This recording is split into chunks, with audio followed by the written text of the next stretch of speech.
بسم اللہ الرحمن الرحیم. ہم کمپیریٹیو فقہ کا مطالعہ کر رہے تھے اور ہمارا جو چیپٹر چل رہا ہے صلاۃ الجنائز، یعنی جنازے کے جو مسائل ہیں، کیونکہ پہلے ہم نے کتاب الصلاۃ کو کمپلیٹ کیا، نماز کے مسائل، تو اس میں اب آخر میں آ کے جمعہ، عیدین، پھر اس کے بعد اب جنازے کے مسائل کے حوالے سے ہم نے ڈسکشن شروع کی تھی لاسٹ لیکچر سے. تو آج ہمارا جو ٹاپک ہے اس میں سب ٹاپک ہو گیا تجہیز المیت،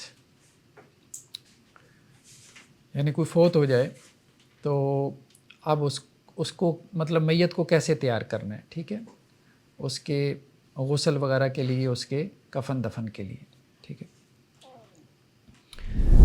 تو غسل المیت یعنی میت کو غسل دینا، سب سے پہلے تو اس کا حکم بیان کیا انہوں نے. تو حکم کیا ہے؟ میت کو غسل دینا یہ لازم ہے، یہ فرض ہے، مطلب بغیر غسل کے میت کو دفنانا شریعہ میں تو الاؤڈ نہیں ہے، باقی ٹھیک ہے کوئی کر دے تو کر دے ہیں، تو غسل دینا ضروری ہے، ٹھیک ہے. یہ مطلب میت کا حق بھی ہے کہ وہ آپ اس کو غسل دیں. اب بعد میں سوال یہ پیدا ہوا کہ کوئی ایسا شخص بھی ہے جس کو غسل دینا ضروری نہیں ہے. تو ہاں ہیں وہ لوگ جو کہ میدان جنگ میں شہید ہو جائیں تو ان کے لیے غسل نہیں ہے، یعنی شہداء کے لیے غسل نہیں ہے. شہداء کو آپ بغیر غسل کے بھی دفنا سکتے ہیں، ٹھیک ہے. ایک سوال اور پیدا ہوا کہ بعض اوقات جو ڈیڈ باڈی ہے، جو میت ہے، آپ کے پاس پوری باڈی نہیں ہے. جیسے حالات ہیں ہمارے یہاں، آپ دیکھیں جیسے فلسطین میں ہو رہا ہے، بمبنگ ہو رہی ہے، پوری عمارت اڑ جاتی ہے. اب اس میں مطلب کیا ڈیڈ باڈی کیا ملے گی، ٹھیک ہے. بم دھماکہ ہو جاتا ہے، یا بعض اوقات یہ ہے کہ کسی کے ساتھ کوئی بھی حادثہ پیش آ گیا، مچھلی کھا گئی، کچھ اس طرح سے. پرانے زمانے میں بھی اس قسم کے حادثات پیش آ جاتے تھے کہ پوری باڈی نہیں ملتی تھی، آپ کے پاس باڈی کا کچھ حصہ ہے. تو اب میت کی یا ڈیڈ باڈی کا اگر آپ کے پاس کچھ حصہ ہے تو آپ کیا اس کو غسل دے کے اس کی جنازہ پڑھیں گے؟ تو اس میں دو رائے ہوگی. ویسے تو جنازہ ہے، ظاہری بات ہے، جو ڈیڈ باڈی، اس میں دو رائے. تو امام شافعی اور امام احمد بن حنبل یہ کہتے ہیں کہ ہم پڑھیں گے. ڈیڈ باڈی کا جتنا بھی حصہ ہے ہمارے پاس، ہم اس کو غسل بھی دیں گے اور اس کا جنازہ بھی پڑھیں گے. اور اس میں امام شافعی نے ایک واقعہ نقل کیا کہ جب جنگ جمل ہوئی تھی، جنگ جمل تو پتہ ہے نا کس میں ہوئی تھی؟ ایک طرف حضرت علی رضی اللہ عنہ تھے، دوسری طرف حضرت عائشہ اور حضرت طلحہ زبیر رضی اللہ عنہ، ٹھیک ہے. وہ ایک غلط فہمی کی وجہ سے ہو گئی. اب اس میں ظاہری بات ہے دونوں طرف سے جو ہے وہ لوگ مطلب اس جنگ کا جو ہے وہ ایندھن بنے. تو اب ہوا یہ کہ بعد میں ظاہری بات ہے کہ ڈیڈ باڈیز تھیں، وہ ڈیڈ باڈیز میں جس کو موقع ملا دفنا دیا. بعض اوقات جنگوں میں یہ ہوتا ہے کہ وہ ڈیڈ باڈی ادھر ادھر بکھر گئیں، ٹھیک ہے، کوئی زخمی ہوا دائیں بائیں نکل گیا، وہیں پہ اس کی شہادت ہو گئی، ایسا بھی ہو جاتا تھا. تو ایک پرندے نے ایک ہاتھ اٹھایا، ایک ہاتھ، اور وہ ہاتھ اٹھا کے وہ مکہ کے اوپر سے گزرا، حرم کے اوپر سے، اور وہ ہاتھ نیچے گر گیا، اور جیسے گدھ وغیرہ لاشوں پہ آ جاتے ہیں، ٹھیک ہے. تو اس قسم کا کوئی سین تھا. تو وہ ہاتھ جب گرا ہے تو اس ہاتھ کے اندر ایک انگوٹھی تھی. اس انگوٹھی سے لوگوں نے پہچان لیا کہ یہ فلاں شخص کا ہاتھ ہے، ٹھیک ہے. تو لوگوں نے پھر اس ایک ہاتھ کو غسل دیا اور اس کی جنازہ بھی پڑھی، اور اس میں کچھ صحابہ بھی تھے. تو یہاں سے امام شافعی نے استدلال کیا کہ اگر ہمارے پاس ڈیڈ باڈی کا کچھ حصہ بھی آ جائے گا تو ہم اس کو کیا کریں گے؟ غسل دے کے اس کا جنازہ وغیرہ پڑھیں گے. جس طرح ضیالت کا آ گیا تھا، جی، جس طرح ضیالت کا کچھ حصہ آ گیا، ضیالت کا یا اور بہرحال حادثہ تو کسی کے ساتھ بھی ہو جاتا ہے. امام احمد بن حنبل نے بھی دلیل کے طور پہ یہ بات نقل کی کہ حضرت ابو ایوب انصاری، یہ بھی صحابہ میں سے ہیں، تو انہوں نے ایک شخص کی صرف ایک ٹانگ کے اوپر نماز جنازہ پڑھی، یعنی اس کی باڈی میں سے صرف ٹانگ ہی ملی تھی. اور اسی طرح حضرت عمر رضی اللہ عنہ نے ایک شخص کی صرف ہڈیوں کے اوپر نماز جنازہ پڑھی، یعنی اس کی ڈیڈ باڈی میں سے صرف ہڈیاں رہ گئی تھی، ٹھیک ہے. تو زیادہ بہتر بات یہی معلوم ہوتی ہے کہ ڈیڈ باڈی میں سے جتنا بھی مل جائے نا تو اس کو غسل دے کے اس کی جنازہ پڑھ دی جائے. لیکن اس میں امام ابو حنیفہ اور امام مالک یہ جو دو ائمہ یہ کہتے ہیں کہ جی ڈیڈ باڈی میں سے اگر نصف سے زیادہ ہے، یعنی آدھے سے زیادہ ڈیڈ باڈی اگر آپ کو ملی ہے تو پھر آپ اس کو غسل دے کے نماز جنازہ پڑھیں، اور اگر آدھے سے کم ڈیڈ باڈی ہے تو پھر آپ اس کو ویسے ہی دفن کر دیں، اس کو نہ غسل ہے نہ نماز جنازہ ہے۔ دو ائمہ کی رائے ہے، لیکن زیادہ بہتر یہی معلوم ہوتا ہے کہ پڑھ لی جائے۔ اس کی وجہ یہ ہے کہ دیکھیں جنازہ تو آپ نے اس کی روح کے لیے پڑھنی ہے نا، ڈیڈ باڈی تو ویسے بھی آپ قبر میں دفنائیں گے تو 3 ماہ بعد کہاں باقی رہے گی، وہ تو مٹی کھا جاتی ہے، غائبانہ بھی تو پڑھتے ہیں۔ ہاں ڈیکمپوزیشن ہو جاتی ہے، ٹھیک ہے، انسان مٹی مل کے مٹی ہو جاتا ہے۔ تو آپ تو بیسیکلی جو جنازہ بیسیکلی تو اس کے لیے دعا ہے کہ اللہ تعالیٰ اس کی مغفرت کرے، تو اس کو دعا سے محروم نہ کرے۔ مطلب وہ ڈیڈ باڈی تو ایک علامت ہے نا، اصل میں تو ہم دعا کر رہے ہیں کہ اللہ تعالیٰ اس کی آخرت اچھی کرے، ٹھیک ہے، اس کو جنت میں لے جائے، اس کا حشر اچھے لوگوں کے ساتھ کرے، ٹھیک ہے۔ اچھا سر، اگر باڈی ملی ہی ڈیکمپوز فارم میں، یعنی ڈیکمپوزیشن سٹارٹ ہو چکی ہے اس کی، تو اس کو غسل کیسے دیں گے؟ ٹھیک ہے، اگر نہیں دے سکتے تو نہ دیں، ٹھیک ہے، وہ تو ایک علیحدہ بات ہے نا کہ ایک مجبوری ہے کہ آپ نہیں دے سکتے، لیکن اگر جب تک آپ غسل دے سکتے ہیں، لیکن غسل سے بھی زیادہ اہم چیز ہے جنازہ۔ جنازہ بیسیکلی دیکھیں دعا ہے، آپ ایک بندہ جا رہا ہے اللہ کے پاس چلا گیا، کم از کم ہم اس کے لیے دعا تو کریں، یہ تو اس کا ہمارے اوپر حق بنتا ہے کہ یا اللہ اس کی آخرت اچھی کر۔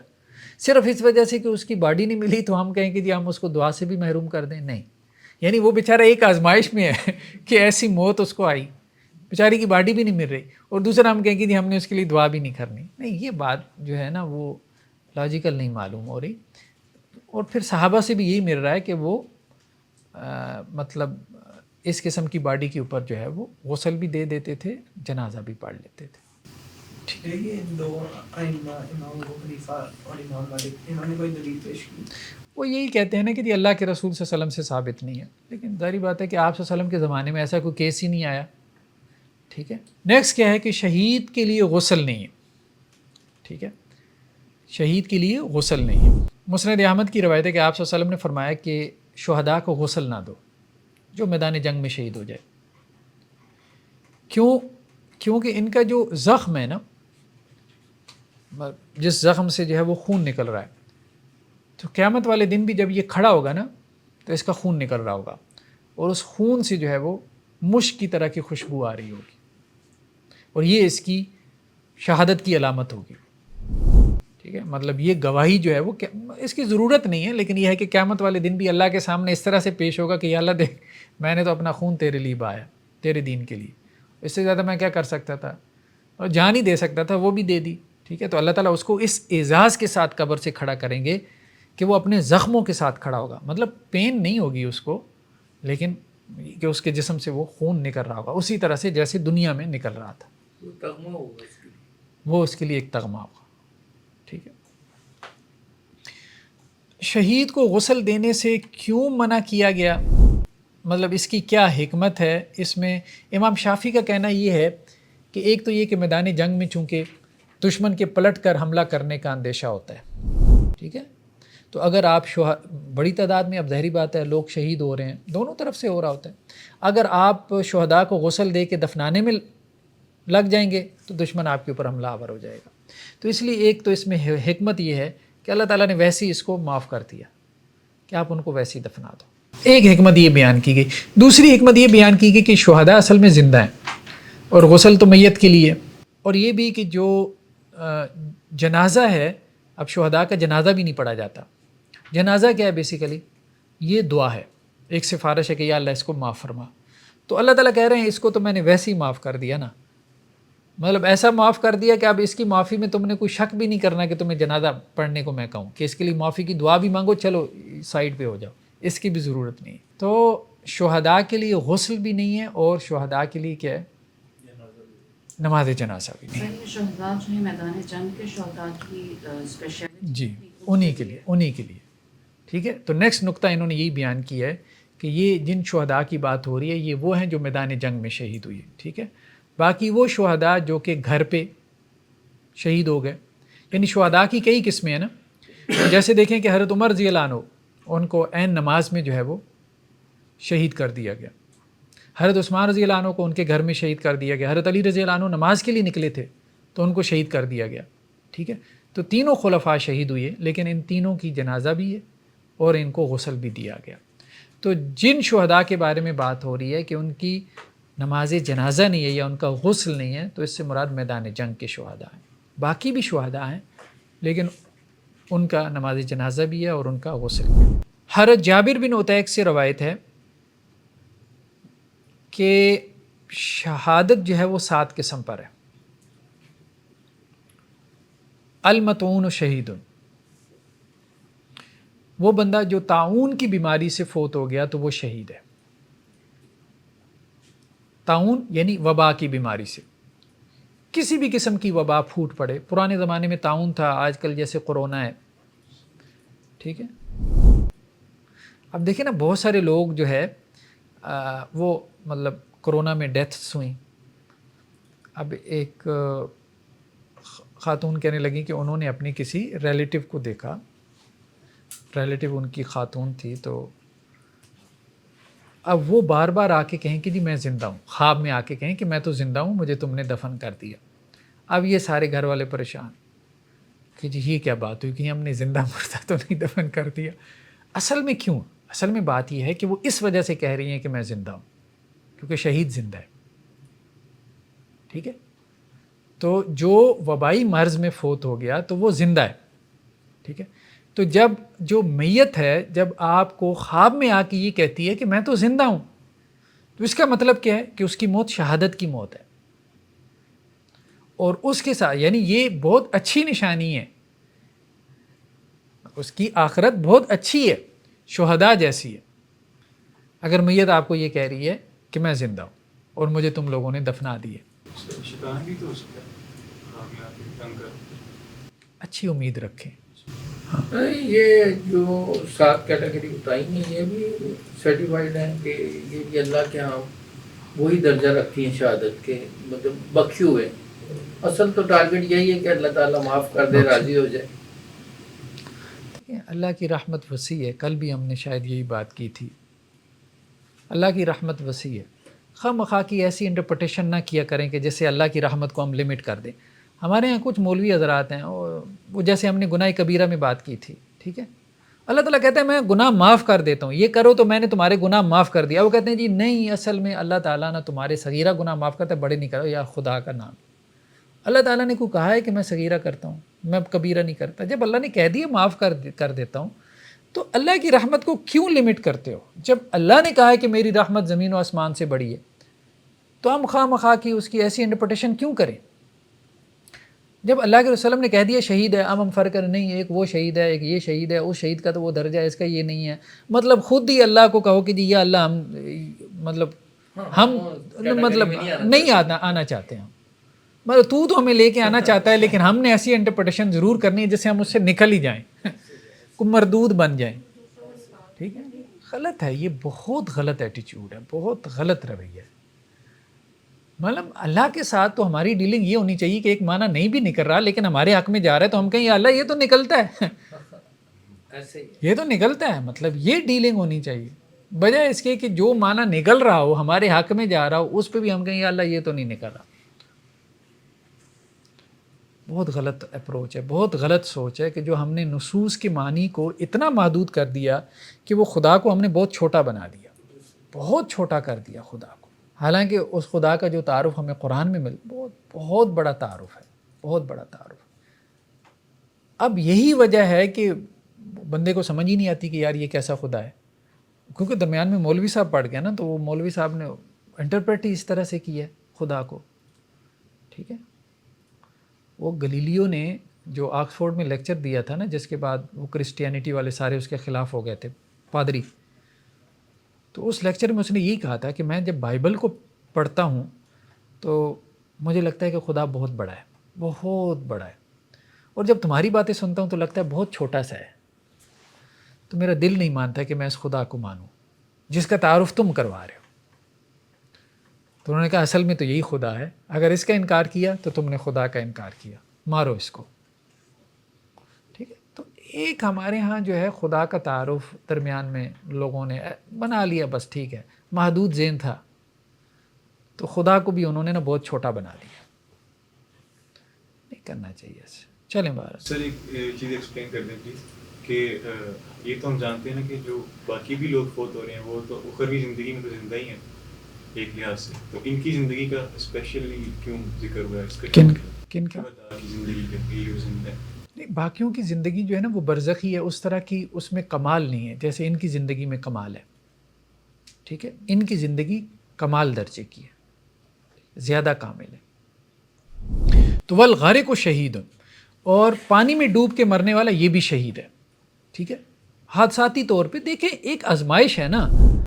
اب ایک بندہ وبائی مرض میں فوت ہو جاتا ہے, ٹھیک ہے, اور ایک بندہ پانی میں ڈوب کے جو ہے وہ فوت ہو جاتا ہے. وصاحب ذات الجنب شہید, یعنی جس کی پہلو میں اگر کوئی زخم ہوا, ٹھیک ہے, اور اس کی وجہ سے وہ فوت ہو گیا تو وہ بھی کیا ہے, شہید ہے. ٹھیک ہے, پہلو سے مراد یہ جو ایک سائیڈ ہوتی ہے نا, یہ جنگ کے دوران یا ویسے مطلب ویسے بھی ہیں. ہاں ٹھیک ہے, اب وہ اس کا کوئی بھی معنی کر لیں آپ. تو مطلب یہ ہے کہ حادثاتی موت ہے. یہ جتنی بھی صورتیں ہیں نا, یہ جو یہاں پہ آ رہی ہیں 7 صورتیں, اس میں آپ دیکھیں گے کہ یہ حادثاتی موت ہے, اچانک موت ہے, آزمائش کی موت ہے. تو اللہ تعالیٰ نے اس دیکھیں آزمائش کی موت میں انسان اچانک چلا جاتا ہے, ایک فیملی کا ہے بس. تو اب وہ اگر وہ صرف وہی کمانے والا تھا, پوری فیملی اس کے اوپر ڈیپینڈنٹ تھی, ایک بڑی آزمائش ہے نا. تو ایسے میں تسلی کے لیے کہا گیا کہ اس کے لیے شہادت کا درجہ ہے اگر آپ صبر کرو. تو ایک تو یہ ہے کہ جو طاعون کی بیماری سے یا وبائی کسی بھی وبائی مرض سے فوت ہو گیا وہ شہید ہے. جو ڈوب کے مر گیا جیسے نہر میں, یا ایک نہیں کہ خود چھلانگ لگا دے ٹھیک ہے, تو ہاں مطلب وہ یہ ہوتا ہے نا جیسے کوئی بچہ ڈوب کے مر گیا. ٹھیک ہے, ہاں نہیں کچھ تو خود چھلانگ لگاتے ہیں نا. ٹھیک ہے, نہیں ٹک ٹاک کے علاوہ بھی محبت میں ناکامی پہ بھی چھلانگ لگا دیتے, تو وہ مراد نہیں ہے. ٹھیک ہے, وہ تو خودکشی ہے نا. اور تیسرا یہ ہے کہ پہلو میں اگر اس کے کوئی زخم ہو, ٹھیک ہے, تو اس وجہ سے وہ فوت ہو جائے. اور چوتھا کیا ہے کہ پیٹ کی بیماری سے, جیسے ڈائریا ہو جاتا ہے یا اور اس قسم کی بیماری ہے. ٹھیک ہے, سر جیسا ہم نے طاعون کی بیماری کو ہم نے ایک ایکسٹینسو لک دی کہ اور بھی وبائیں جو ہیں اس میں انکلوڈ ہو جائیں گی. تو یہاں پہ بھی 2 بیماریاں آ رہی ہیں, تو جو بڑی ڈیزیزز ہیں جس طرح کینسر وغیرہ یا کوئی کڈنی فیل, لیور فیل, تو وہ بھی ہم اس میں جی کر سکتے, جی کر سکتے, بالکل کر سکتے ہیں. کینسر وغیرہ جیسی بیماریاں جو ہیں, جو موذی امراض ہیں, وہ بالکل اس میں کنسیڈر کر سکتے ہیں. ٹھیک, ہاں جیسے معدے کا کینسر ہو جاتا ہے انسان کو, اسٹامک کا, ٹھیک ہے, وہ اس میں آپ شامل کر سکتے ہیں. ٹھیک ہے, کڈنی وغیرہ یہ سائڈ جو پہلو کی بیماری ہیں, کڈنی کی جو ہے گردے فیل ہو جاتے ہیں. ٹھیک ہے, تو وہ اس میں آپ شامل کر سکتے ہیں. وصاحب الحرق شہید, اور وہ بندہ جو کہ آگ میں جل کے فوت ہو گیا, مطلب کہیں آگ بھڑک اٹھتی ہے. ٹھیک ہے, اب اس میں جو ہے وہ سارا گھر ساز و سامان, اور اس میں بعض اوقات فیملی بھی جو ہے وہ,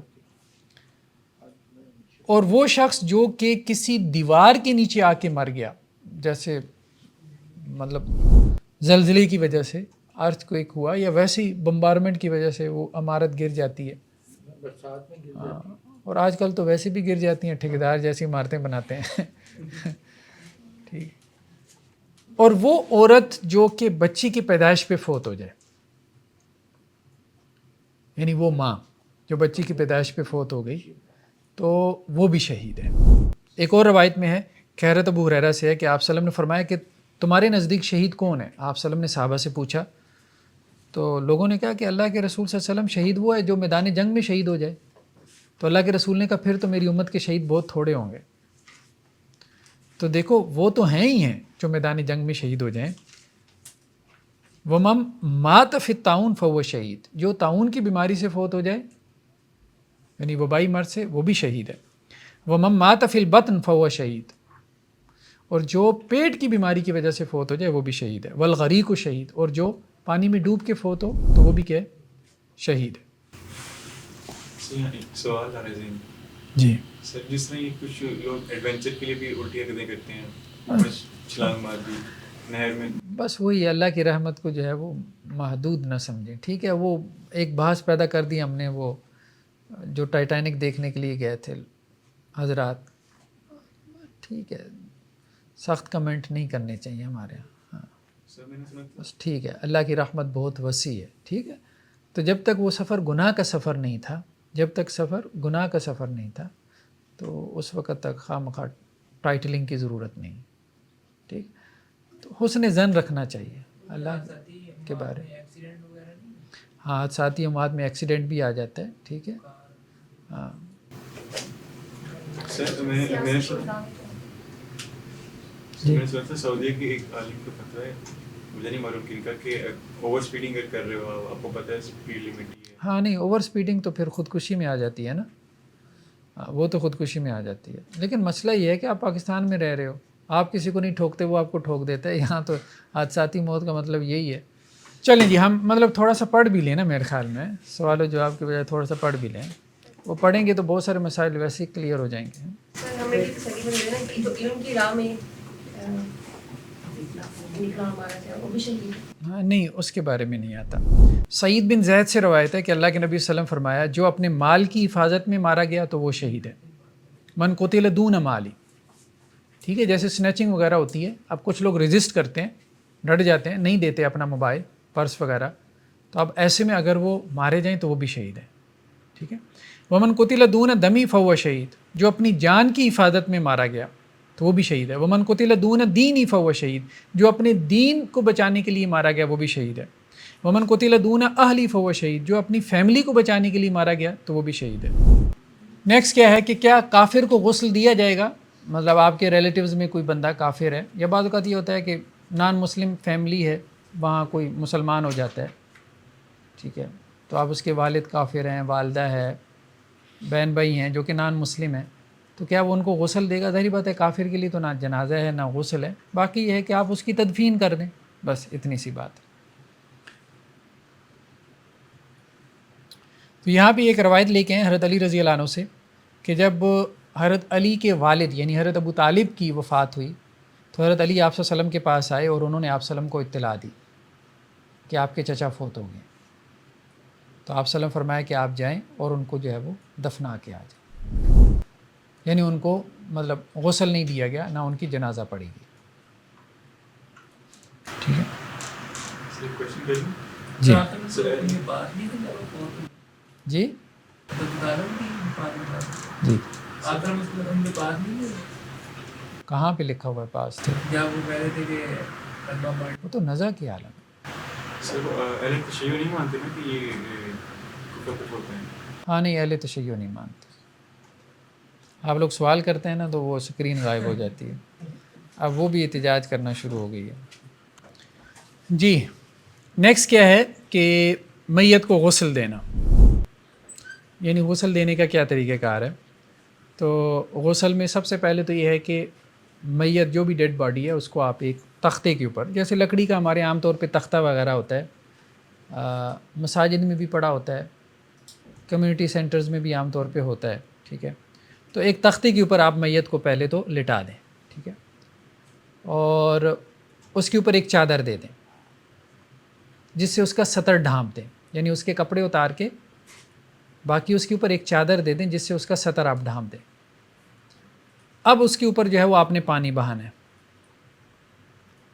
ٹھیک ہے, سب سے پہلے اس کو وضو کروانا ہے, بلکہ وضو سے پہلے بھی اس کے پیٹ کو دبائیں. اگر اس کے اندر کوئی نجاست وغیرہ ہے, کوئی گندگی ہے تو وہ نکل جائے. تو اگر کوئی گندگی یا نجاست وغیرہ نکلتی ہے یا ویسے بھی نہیں بھی نکلتی تو آپ اس کو طہارت کروا دیں. تو طہارت کے بعد اس کو نماز کے لیے جیسے وضو کرتے ہیں ایسے وضو کروا دیں. پھر اس کے بعد آپ اس کو غسل دیں.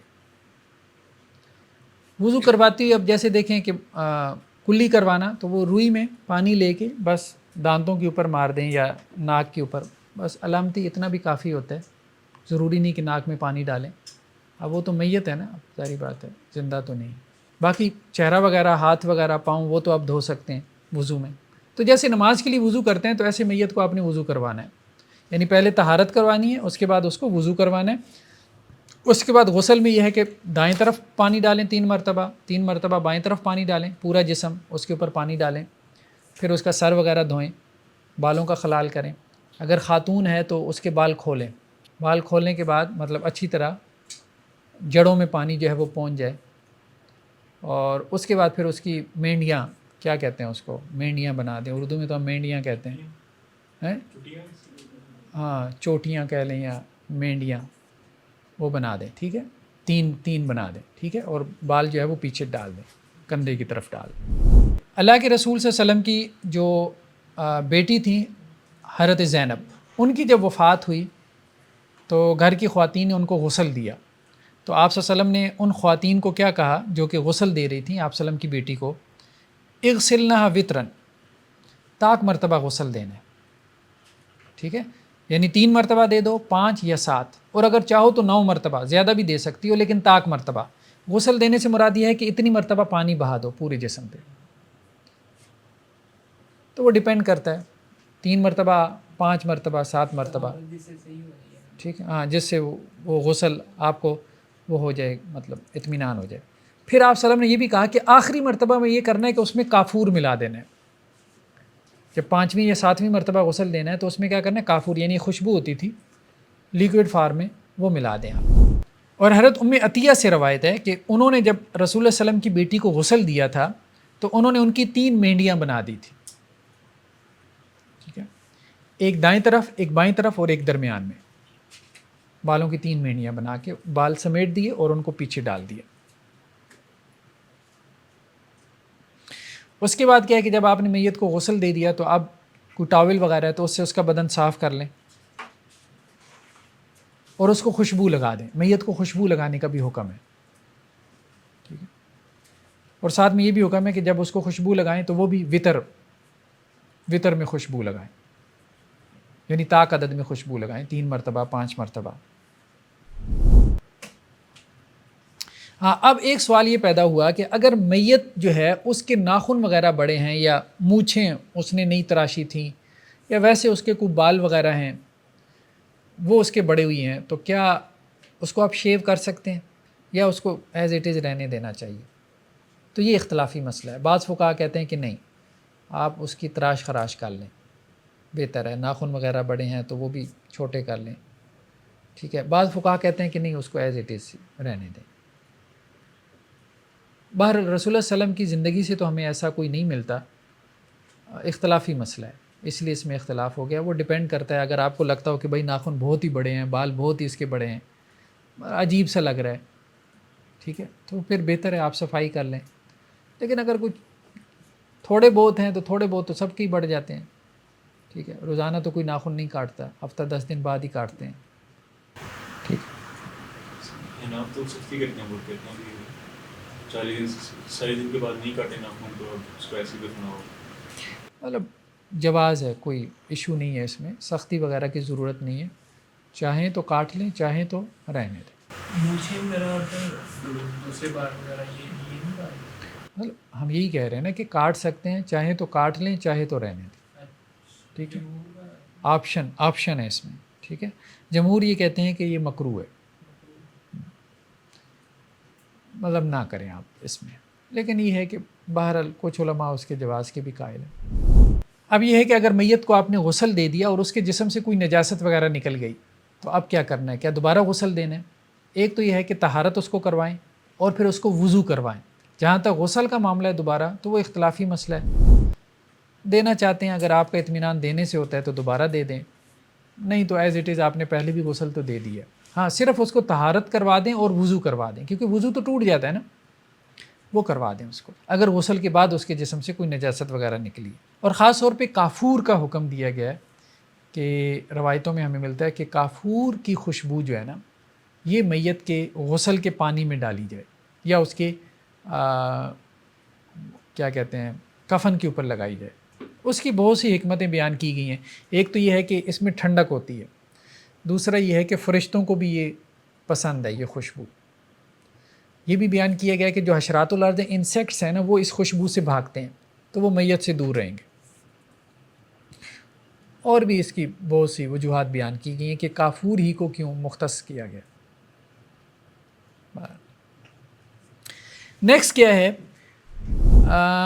میت کو تیمم کروانا، یعنی اگر آپ میت کو غسل نہ دے سکتے ہوں، بعض کا ڈیڈ باڈی ایسی ہے کہ آپ اس کو ہاتھ ہی نہیں لگا سکتے، وہ آپ کے ہاتھ میں آ جائے گی، ٹھیک ہے، مطلب کسی کو کوئی اسکن کی ڈیزیز تھی، کچھ ایسا تھا معاملہ تھا، یا بعض کا ٹائم زیادہ گزر جاتا ہے اور وہ باڈی جو ہے وہ کیا ہو جاتی ہے، فاسد ہونا شروع ہو جاتی ہے، گلنا سڑنا شروع ہو جاتی ہے، تو ایسے میں آپ ظاہری بات ہے اس کو آپ غسل نہیں دے سکتے، تو ایسے میں آپ اس کو تیمم کروا دیں۔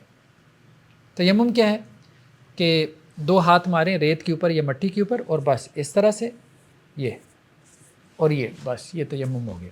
تو میت کو ایسے کر دیں نا، بس اس کے دونوں ہاتھوں پہ اس طرح سے کر دیں اور چہرے پہ پھیر دیں، بس یہ تیمم ہو گیا۔ اپنے ہاتھ مٹی کے اوپر مار کے میت کے دونوں ہاتھوں پہ پھیر دیں اور اس کے چہرے پہ پھیر دیں، بس ہلکا سا ایسے، بس جیسے علامتی طور پہ، تو یہ تیمم ہو جائے گا بسم اللہ پڑھ کے، بس کافی ہے، سر ایک دفعہ کافی ہے۔ ہاں، اس میں یہ مسئلہ تب بھی پیدا ہوتا ہے کہ اگر کوئی خاتون جو ہے وہ ایسے علاقے میں فوت ہوئی ہے جہاں خواتین نہیں ہیں، سارے مرد ہیں، یا اگر مرد کسی علاقے میں فوت ہوا ہے جہاں ساری خواتین ہیں، تو اب ظاہری بات ہے وہ اس کو غسل تو نہیں دیں گی، تو وہ پھر اس کو تیمم کروا دیں۔ یعنی کسی مرد کی وفات خواتین میں ہو جاتی ہے یا کسی خاتون کی مردوں میں ہو جاتی ہے، تو پھر وہ اس کو تیمم کروا کے اس کو نماز جنازہ پڑھ کے دفن کر دیں، پھر اس کو غسل نہیں دیں گے۔ میاں بیوی کیا ایک دوسرے کو غسل دے سکتے ہیں؟ تو جہاں تک اس معاملے میں کہ بیوی اپنے شوہر کو غسل دے، اس میں تو کسی کا اختلاف نہیں ہے کہ بیوی اپنے شوہر کو غسل دے سکتی ہے، لیکن کیا شوہر اپنی بیوی کو غسل دے سکتا ہے؟ تو اس میں بھی میجورٹی فقہا یہ کہتے ہیں کہ دے سکتا ہے، یہی بات بہتر معلوم ہوتی ہے۔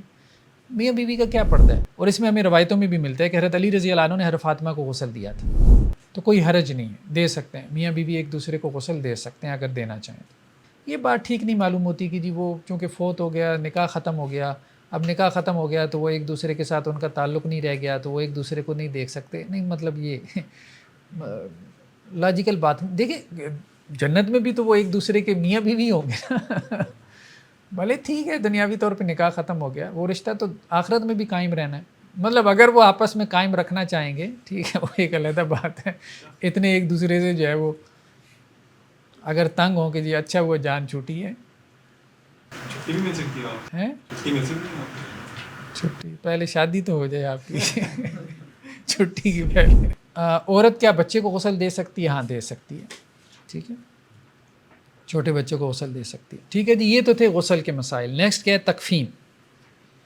یعنی کفن دفن کے مسائل۔ کفن دفن اب یہ بھی فرائض میں سے ہے جی۔ جو غسل دیتا ہے اس کے لیے وہ بعد میں خود غسل کرتا ہے، یہ ہم نے طہارہ میں پڑھا تھا، ہاں کتاب و طہارہ میں، ہاں ریکمینڈڈ ہے لیکن واجب نہیں، ٹھیک ہے۔ جس نے کسی کو غسل دیا ہے تو اس کے لیے دوبارہ بعد میں غسل کرنا لازم نہیں، ٹھیک ہے، ہاں کر لے تو اچھی بات ہے۔ حضرت خباب سے روایت ہے کہ جنگ احد میں حضرت مصعب بن عمیر رضی اللہ عنہ شہید ہو گئے، تو انہیں کفنانے کے لیے ہمارے پاس صرف ایک چادر تھی، یعنی کفن دینے کے لیے ہمارے پاس ایک چادر تھی۔ جب ہم ان کے اوپر چادر ڈالتے تھے، سر پہ ڈالتے تھے تو ان کے پاؤں کیا ہو جاتے تھے؟ ننگے ہو جاتے تھے، پاؤں پہ ڈالتے تھے تو ان کا سر ننگا ہو جاتا تھا، یعنی چادر چھوٹی تھی، ٹھیک ہے۔ تو آپ صلی اللہ علیہ وسلم فرمایا کہ ان کے سر کو ڈھانپ دو اور پاؤں کے اوپر کیا کرو؟ گھاس ڈال دو۔ تو یعنی کفن دینا ضروری ہے، بھلے ایک چادر میں دے دیں۔ اچھا اب یہ بھی ایک مسکنسیپشن ہے کہ جی لازماً کو فرض ہے کہ 3 چادریں ہوں 5 چادریں ہوں، فرض نہیں ہے، بہتر ہے، ٹھیک ہے، اگر آپ کے پاس زیادہ کپڑا ہے زیادہ کپڑے میں کفن دے دیں، ایک کپڑے میں بھی کفن ہو جاتا ہے، ٹھیک ہے۔ حضرت مصعب بن عمیر کو ایک کپڑے میں کفن دیا گیا، اس زمانے میں کپڑا ہی نہیں ہوتا تھا، زندہ آدمی کو پہننے کو نہیں ملتا تھا تو مردہ کو کیا دیتے۔ کفن میں کیا چیز مستحب ہے؟ ایک تو یہ کہ صاف ستھرا ہو، ٹھیک ہے، ایک روایت میں آتا ہے کہ جب کسی کو کفن دو تو اچھا مطلب صاف ستھرا ہو، میلا کچیلا نہ ہو، اور دوسرا یہ کہ کفن سفید ہونا چاہیے، لازم نہیں ہے کہ سفید ہی کفن ہونا چاہیے، فرض نہیں ہے، کوئی اور کلر بھی ہو سکتا ہے، لیکن ریکمینڈڈ ہے، ریکمینڈ کیا گیا کہ سفید کپڑے میں کفن دو، ٹھیک ہے۔ تیسرا کیا ہے کہ کفن کو خوشبو لگاؤ، یہ بھی ریکمینڈڈ ہے۔ ایک روایت میں کہ آپ صلی اللہ علیہ وسلم فرمایا جب تم نے خوشبو لگانی ہے تو پھر طاق مرتبہ خوشبو لگانی، اور حضرت عبداللہ بن عمر، عبداللہ بن عباس اور حضرت ابو سعید خدری رضی اللہ عنہم نے وصیت کی تھی کہ ان کے کفن کو عود کی خوشبو لگائی جائے. عود عربوں کو ذرا زیادہ پسند تھی اور ویسے بھی اچھی خوشبو ہے. چوتھی چیز یہ ہے کہ مرد جو ہے نا اس کے لیے ریکمینڈ یہ کیا گیا کہ اس کو 3 کپڑوں میں کفن دیا جائے اور عورت کو 5 کپڑوں میں. ٹھیک ہے، 3 کپڑے مراد ایک تہمت کی طرح نیچے باندھ لیتے ہیں، ایک اوپر قمیض کی طرح ڈال دیتے ہیں، 2 ہو گئے مرد کے لیے، اور تیسرا ایک پوری چادر جس میں اس کو پورے جسم کو لپیٹ لیتے ہیں. تو عورت کے لیے کیا ہے کہ ایک کپڑا تہمت کی طرح باندھ لیا، ایک اوپر قمیض سی بنا لیتے ہیں، ٹھیک ہے، وہ پہنا دی. تیسرا اس کا جو سکارف ہے، سر پہ جو دوپٹہ وغیرہ ہوتا ہے، وہ 3 کپڑے ہو گئے. پھر اس کے بعد ایک کپڑے میں پورا اس کو لپیٹ دیا، پھر اس کے اوپر ایک کپڑے میں لپیٹ دیا. تو اس طرح سے 5 کپڑے. حالت احرام میں کیا حالت احرام والے کو کفن دیا جائے گا؟ تو حالت احرام میں مطلب جو بندہ حج عمرے کے لیے گیا ہے، بہت سی ڈیتھس ہو جاتی ہیں مینا میں، بعض اوقات بگدڑ مچی، بہت سی ڈیتھس ہو گئیں، ویسے بھی ہو جاتی ہیں. اتنا مجمع ہوتا ہے، آپ کہہ لیں 40 لاکھ کا، 30-40 لاکھ کا مجمع ہوتا ہے وہاں. تو اگر کوئی حالت احرام میں فوت ہو گیا تو اس کو پھر کفن نہیں دیتے، اس کو احرام کی چادروں میں ہی دفن کرتے ہیں، اس کو کفن نہیں دیتے. حضرت عبداللہ بن عباس سے روایت ہے کہ ایک آدمی آپ وسلم کے ساتھ میدان عرفات میں تھا تو وہ اپنی سواری سے گر گیا. تو سواری سے جب گرا ہے تو گردن کی اس کی ہڈی ٹوٹ گئی، اس سے اس کی وفات ہو گئی. تو آپ صلی اللہ علیہ وسلم فرمایا کہ ایسا کرو کہ اس کو انہی کپڑوں میں کیا کرو، دفن کرنا ہے. ہاں اس کو تم کیا کرو، پہلے پانی سے اور بیری کے پتوں سے غسل دو. یعنی وہ یہ بھی کرتے تھے، اس زمانے میں صابن وغیرہ نہیں ہوتا تھا، تو پانی میں کیا کرتے تھے، بیری کے پتے ملا دیتے تھے ساتھ. اس سے کیا ہوتا تھا، وہ پانی ذرا اچھے سے صاف کرتا تھا بدن کو. تو اللہ کے رسول نے کہا کہ پانی اور بیری کے پتوں سے اس کو غسل دو اور اس کو انہی کپڑوں میں کفن دے دو، اور اس کو خوشبو بھی نہیں لگانی. قیامت والے دن یہ قبر سے اٹھے گا اسی طرح سے لبیک کہتے ہوئے. ٹھیک ہے، یعنی جیسے حج کا فریضہ سر انجام دے رہا ہو ایسے اٹھے گا.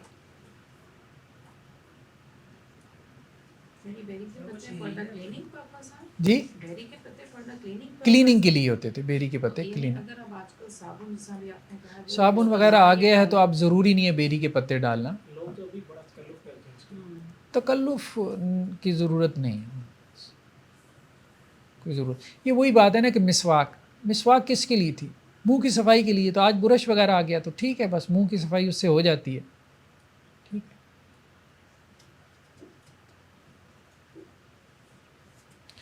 مہنگا کفن جو ہے نا اس کو پسند نہیں کیا گیا، اس میں اسراف ہے.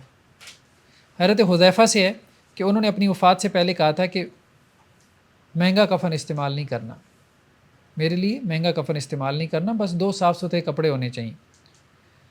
اور حضرت ابو بکر نے کہا تھا اپنی وفات سے پہلے کہ دیکھو یہ جن کپڑوں میں فوت ہو رہا ہوں نا، انہی میں مجھے کفن دے دینا. مزید اگر کوئی 2 کپڑے ہیں تو صاف ستھرے ہونے چاہیے، ان میں لپیٹ دینا. تو حضرت عائشہ رضی اللہ عنہ نے کہا کہ یہ تو پرانے کپڑے ہیں. تو حضرت ابو بکر نے کہا کہ نئے کپڑے جو ہے نا زندہ زیادہ مستحق ہے، اس کو نئے کپڑوں کی زیادہ ضرورت ہے، مجھے پہنا دو گے تو قبر میں جا کے تو اس نے ویسے ہی بوسیدہ ہو جانا، تو مردے کو کیا ضرورت نئے کپڑوں کی.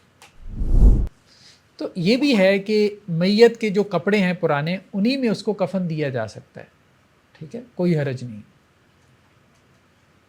سر اس میں یہ تو نہیں ہے کہ سلے ہوئے نہ ہو، جیسے شرائط تو نہیں ہے جی مطلب شلوار قمیض بھی تو ہو سکتا ہے. ہاں ٹھیک ہے، وہ کچھ چیزیں ریکمینڈڈ ہوتی ہیں، وہ لازم نہیں ہوتی. ٹھیک ہے. اسی طرح یہاں پہ ایک بحث آ گئی، ریشم. دیکھیں ریشم تو ویسے ہی مردوں کے لیے منع ہے، ہاں عورتوں کے لیے ریشم الاؤڈ ہے، لیکن ریشمی لباس کا کفن دے کے آپ نے کیا کرنا ہے. وہی ہے جیسے لوگ وہ قبر کے اوپر اس کو سنگ مرمر کی قبر بنا دیتے ہیں، اتنا پیسہ خرچ کرتے ہیں، حالانکہ مردے کو اس کا کیا فائدہ، ڈیڈ باڈی کو اس کا فائدہ کہ آپ اس کی طرف سے کوئی صدقہ خیرات کریں، کوئی نیک عمل کریں، اس کو پہنچائیں. اس کو یہ مزار بنانے کا، قبریں پکی کرنے کا یا ریشمی لباس پہنا کے اس کو دفن کرنے کا اس کو کیا فائدہ، اس کو تو اس کا کوئی فائدہ نہیں. تو کفن جو ہے وہ میت کے مال میں سے اس کا انتظام ہوگا، اور اگر میت نے جو مال چھوڑا ہے اس میں اتنے پیسے نہیں ہیں تو رشتہ دار پھر کفن دفن کا انتظام کریں گے. اگر رشتہ دار بھی نہیں کر رہے تو پھر اسٹیٹ کرے گی. یہی ہے.